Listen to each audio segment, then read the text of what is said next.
तो आज का वीडियो होने जा रहा है बहुत इंटरेस्टिंग, क्योंकि आज के वीडियो में हम पढ़ने वाले हैं किसी भी द्विघात बहुपद जो हमें दिया हुआ है ax square plus bx plus c, अगर हमें इसके शून्य निकालने हैं तो हम इसके शून्य कैसे निकालेंगे बिना पूरा से ना। आपने जो इसे सॉल्व करने की, इसके शून्य निकालने की एक्चुअली तीन मेथड होते हैं।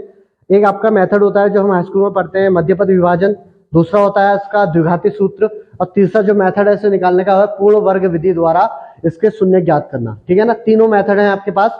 यदि हमें हम इसके शून्य निकालना चाहते हैं और बिना किसी मेथड का यूज किए हुए एक लाइन में, तो हम उसे कैसे निकालेंगे मैं इस वीडियो में आपको बताने जा रहा हूं। इसलिए वीडियो को पूरा लास्ट तक देखना, और अगर आपको ये पूरी इंफॉर्मेशन अच्छी लगी हो तो प्लीज चैनल को लाइक कीजिए, शेयर कीजिए और चैनल को सब्सक्राइब कीजिए।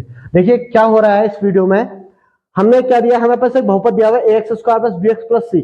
हमने इसके शून्य निकालने हैं, तो उसके लिए हमें दो चीजें ध्यान रखनी है। देखिए वो मैंने लिखी हुई है, आप चाहे इसका स्क्रीनशॉट ले सकते हैं, और आपने ये चीज ध्यान है तभी आप इसके वो शॉर्ट मेथड आप इस पर अप्लाई कर सकते हैं। इसमें करना क्या है आपको कि यदि b धनात्मक है तो b व c का चिन्ह बदलता है। यदि b जो धनात्मक, b मतलब जो x का गुणांक होता है उसे बोलते हैं b। तो ये b अगर धनात्मक है, जैसे हम ये चिन्ह की बात कर रहे हैं, इस वाले साइन की बात कर रहे हैं, अगर ये साइन आपका प्लस है, पॉजिटिव है, धनात्मक है, तो आप क्या कीजिए, यहां प्लस का माइनस कर दीजिए और यहां भी प्लस का माइनस। तब बी और सी दोनों के चिन्ह बदलेंगे। जो भी चिन्ह है, अगर यहाँ प्लस दिया हुआ, अगर यहाँ माइनस दिया, तो ये तो प्लस का माइनस हो जाएगा और ये माइनस का भी प्लस हो जाएगा। यानी इसका भी चिन्ह बदल देना है और आपने इसका भी चिन्ह बदल देना है। ये माइनस हो जाएगा, ये प्लस है तो माइनस होगा, माइनस है तो प्लस हो जाएगा, इसका भी चिन्ह आप बदल देंगे। ठीक है।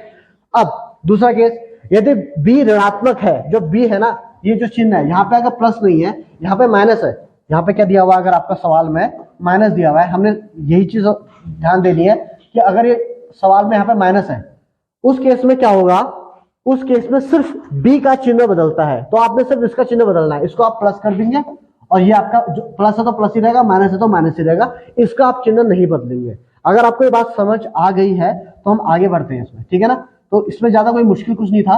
आपने सिर्फ हमेशा क्या करना है, इस b का चिन्ह देखना है। अगर ये पॉजिटिव है, अगर ये चिन्ह पॉजिटिव है, तो आप इसको चिन्ह बदल दीजिए और इसका चिन्ह बदल दीजिए, दोनों के चिन्ह बदल दीजिए। आप इसे याद ऐसे कर सकते हैं। देखिए पॉजिटिव मतलब ज्यादा, कोई धनात्मक है ना, धन ज्यादा, तो ज्यादा मतलब दोनों, ये भी और ये भी, उन दोनों का चिन्ह आप बदलेंगे। प्लस है तो माइनस, माइनस है तो प्लस।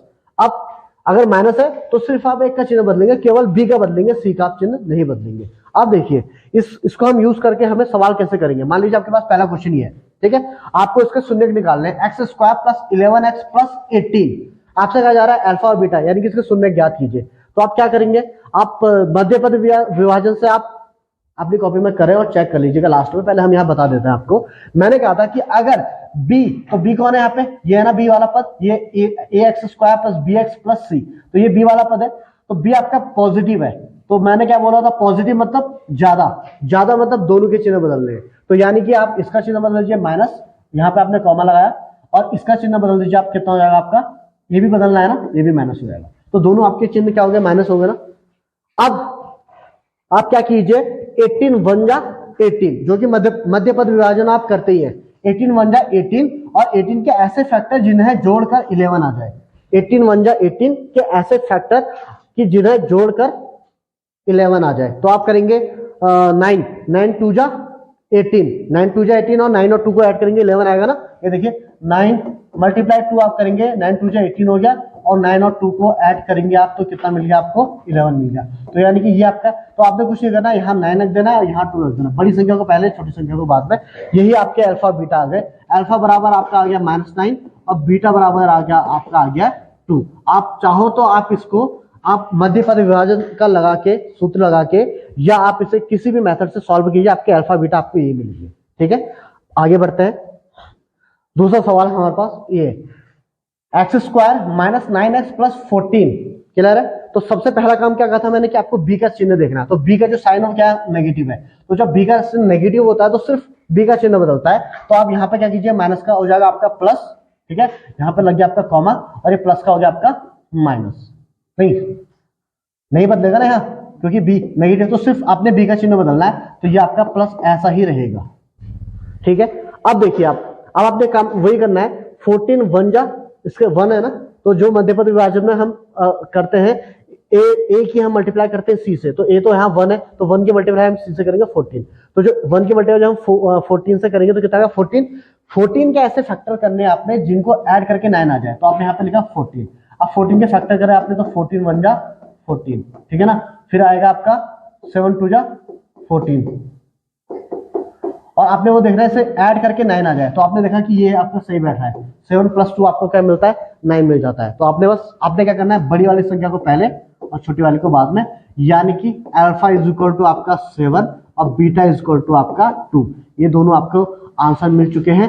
चाहे आप इसे मध्य पद विभाजन से करें, सीधा से करें, पूर्ण वर्ग विधि से करें, अल्फा बीटा आपको यही मिलने वाला है। ठीक है, नेक्स्ट चलते हैं। देखिए इसमें हम क्या करेंगे, x² + 2x - 15 है, तो x² + 2x - 15 है। तो जब हम इसको करेंगे तो हमारा सबसे पहला काम है कि b का चिन्ह देखना है। तो आपने देखा b, यह b प्लस है ज्यादा, तो ज्यादा में क्या करना है, आपने दोनों के चिन्ह बदलना है। ये प्लस है तो माइनस, ठीक है ना, और यहाँ पे आपने कॉमा लगाना है, ठीक, और ये माइनस है तो प्लस, दोनों के चिन्ह बदल लेना, ये बोला था। फिर आपने क्या करना है, 15 1 जा 15, तो यही हम करते हैं मध्य पद विभाजन में, 15 के फैक्टर ढूंढते हैं। तो 15 1 जा 15 हो गया आपका, और क्या हो गया आपका 5 3 जा 15 हो गया आपका। ठीक है, इनमें से आप वो देखिए जिनको सब्ट्रैक्ट करके 2 आ रहा है, तो आपने देखा कि इन दो को सब्ट्रैक्ट करके क्या आ रहा है, घटा के क्या आ रहा है 2 मिल रहा है, तो यही आपके आंसर है। तो जो बड़ी संख्या उसे पहले लिख लीजिए और जो छोटी संख्या उसे बाद में लिख लीजिए। अब आपका जो अल्फा है वो -5 होगा और बीटा जो है वो आपका 3 होगा। यही आपका आंसर है, किसी भी मैटर से करिए आप। ठीक है, आगे और देखते हैं इसमें सवाल को हम। ये है, इसमें आपको तीनों चिन्ह आपके माइनस है, तो बिल्कुल आपका मेथड वही है। आपने ये चिन्ह नहीं देखना, आपने स्टार्टिंग में आपने सिर्फ बी देखना है। तो बी क्या आपका नेगेटिव है, ऋणात्मक है, तो बी जब ऋणात्मक है आपने तो क्या करना, सिर्फ बी का चिन्ह बदलना है। तो ये माइनस है तो क्या हो जाएगा प्लस, और यहाँ आपका कॉमा लगा, ये माइनस का माइनस ऐसा ही रहेगा क्योंकि यहाँ चिन्ह नहीं बदलना इस केस में। अब आपने लिया 32 1 जा 32, अब 32 का आप क्या करेंगे, फैक्टर करेंगे, तो 32 1 जा 32, तो आपका ये आ गया। और क्या बनता है आपका 16 2 जा, और 8 4 जा, ये सारे फैक्टर बन रहे हैं ना, इन सबको मल्टीप्लाई करके 32 आता है। अब आपने देखना है कि इसमें से वो देखिए जिसको सब्ट्रैक्ट करके घटा के 4 आ जा रहा है, तो देखो इसको घटा के इसको घटा के क्या आ रहा है 4 आ रहा है, नहीं आ रहा है, तो आपको आंसर मिल गया, यही आपका आंसर है। अब आपने ध्यान ये रखना है कि जो बड़ी संख्या उसको पहले लिखना है और जो छोटी संख्या है उसको क्या लिखना है, बाद में लिखना है। तो जो आपका अल्फा है वो आपका +8 है और जो बीटा है वो आपका क्या है -4 है। तो देखिए बड़ी ऐसे ही हम देखिए अगला कर रहे हैं, इसमें ये सवाल लिखा हुआ। अच्छा, अभी तक जो हमने सवाल करे, सारे सवाल करे, उनमें एक खासियत थी कि जो x² का गुणांक जो यहाँ पे था ना a, वो हमने 1 दे रखा था। देखिए आप यहाँ पे 1 है, ठीक है, यहाँ पे भी 1 है, इससे पहले वाले में 1 है, इन सब में जो x² का जो गुणांक है a वो 1 लिखा हुआ है। तब हमने ऐसे करना है। अब मान लीजिए आप कहते हैं कि सर अब x² का जो गुणांक है वो 1 नहीं है, कुछ संख्या आ जाती है, क्योंकि बहुत बार आता है ऐसा पेपरों में। तो अब आप क्या करेंगे, तो देखिए तरीका वही होना है। सबसे पहले आपने b का चिन्ह देखना है, ठीक है, तो बताइए b क्या है, यहाँ पे b आप माइनस है, तो जब माइनस है तो यानी सिर्फ b का चिन्ह चेंज होगा, तो ये हो गया आपका प्लस, और ये आपका क्या रहेगा माइनस ही रहेगा, ठीक है, ये चेंज नहीं होगा। अब नेक्स्ट मध्य पद विभाजन में क्या करते थे आप, इसकी और इसकी मल्टीप्लाई करते थे, 7 3 जा 21 है ना, 21 के फैक्टर 21 1 जा 7 3 जा, ठीक है। आप इनमें से वो लीजिए जिनको सब्ट्रैक्ट घटा के 4 आ रहा है, जिनको सब्ट्रैक्ट करके 4 आ रहा है, तो आप देखेंगे 7 3 जा 21 और 7 में से आप 3 क्या है, तो आपका क्या आ गया 4 आ गया। तो यही आपका क्या है आंसर है। तो आपका जो बड़ी संख्या उसे पहले और छोटी संख्या को बाद में, ठीक है। अच्छा, अब पर ये भी आंसर नहीं हुआ है। इससे पहले जितने भी सवाल करे थे उसमें हम इतना आने के बाद हमारा आंसर हो जा रहा था ना, पर अब हमें एक चीज स्टेप और करना है कि हमने जिससे मल्टीप्लाई करी ना, इसे देखिए जो a है यानी जो x² का गुणांक है, उससे आप इसको डिवाइड कर दीजिए, ठीक है। तो हम इससे डिवाइड करेंगे, यहाँ आ गया 3, यहाँ डिवाइड करेगा 3, तो ये हो गया आपका 7/3, और ये हो गया आपका कितना 3 1 जा 3 -1। तो इसमें अल्फा बराबर हो गया आपका प्लस का 7/3 और बीटा बराबर हो गया आपका -1। इतना ही अंतर आएगा, इतना ही करना है। जब आगे से कोई संख्या आ जाए तो आप जो आपका आंसर मिलेगा उसको आप इस संख्या से डिवाइड कर दीजिए, ये जो गुणांक है उससे डिवाइड कर दीजिए, आपको आंसर मिल जाएगा, ठीक है। देखिए और करते हैं, 5x² + 7x - 6 है, तो इसमें भी अब यहाँ पे मैंने क्या कर दिया कि यहाँ b क्या आपका पॉजिटिव है, धनात्मक है, तो जब b धनात्मक है तो ज्यादा, तो मतलब दोनों के चिन्ह बदलेंगे, इसका भी और इसका भी। ये हो जाएगा आपका माइनस और ये हो जाएगा आपका प्लस, दोनों चिन्ह चेंज कर देना है आपने। इसके बाद आपने क्या करना है, 5 3 जा 30, 30 का आपने फैक्टर ढूंढो, 31 जा 30, 6 5 जा 30 और 15 2 जा 30 और ठीक है। अब 10 × 3, ठीक है। इतने हमने देख लिए, इनमें हम देखा यहाँ नहीं आ रहा, मैं सब्ट्रैक्ट करके 7 इसमें नहीं आ रहा, इसमें नहीं आ रहा है। हम देखिए 10 3 जा 30 होता है और 10 3 जा 30 और 10 में से आपका 3 सब्ट्रैक्ट होगा, आपका 7 आ जाएगा, ठीक है। तो यही हमारा आंसर है, बड़ी संख्या को पहले और छोटी संख्या को बाद में, क्लियर। अब अभी आंसर नहीं हुआ क्योंकि आगे 5 भी लिखा हुआ है ना, तो अब हम क्या करेंगे, 5 से डिवाइड कर देंगे, यहाँ भी 5 से डिवाइड कर दिया, यहाँ भी 5 से डिवाइड कर दिया, 5 2 जा 10 हो गया, तो -2 इधर आ गया और ये प्लस का 3/5 है। अल्फा हो जाएगा आपका -2 और बीटा हो जाएगा आपका 3/5। अब आप देखिए इन सवालों को आप चेक कर सकते हैं किसी भी मेथड से, आपके अल्फा बीटा जो है वो यही निकलेंगे, ठीक। एक सवाल और लिया हमने, इसमें सारे प्लस है, ठीक है, सारे प्लस है, तो वही है बी प्लस है। तो जब बी प्लस है तो हमने क्या कहा था, हमने कहा था कि जब बी प्लस है तो दोनों का, बी और सी दोनों का चिन्ह चेंज होगा। तो इसका चिन्ह हो गया आपका माइनस का और इसका चिन्ह हो गया आपका माइनस का। इतना समझ में आ गया आपको।